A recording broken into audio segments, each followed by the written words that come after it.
Euclid's Elements, Book 3, Proposition 5.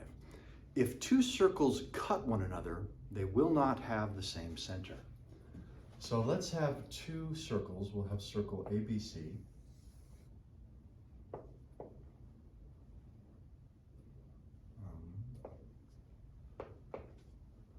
And let's have another circle.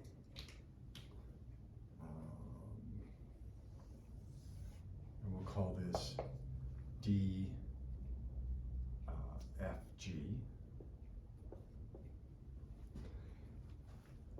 I say they do not have the same center, have the same, And this is a proof by contradiction, so for the moment we're going to assume temporarily that they can have the same center. So if it be possible, let some point here, call this E, let E be the center of both.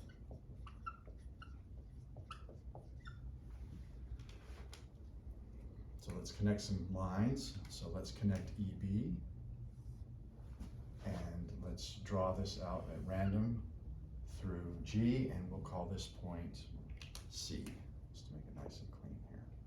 Oops. We're going to use definition 15 from book 1. We know that all the radii of a circle are equal.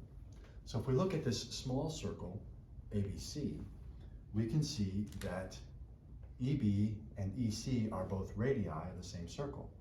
So EB is going to equal EC, definition 15.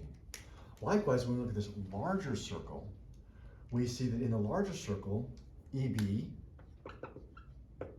is equal to EG, both radii of the same circle. Let's maybe mark that a little differently here. So this is equal to this. So we'll do a different color here. But EB is equal to EG. Well, we see both of these are equal to the same thing. Two things equal to the same thing are equal to one another. Therefore, EC is equal to EG. But we can immediately see that EC is only a part of EG, and the part is always less than the whole. So to say that these are equal is to say that this lesser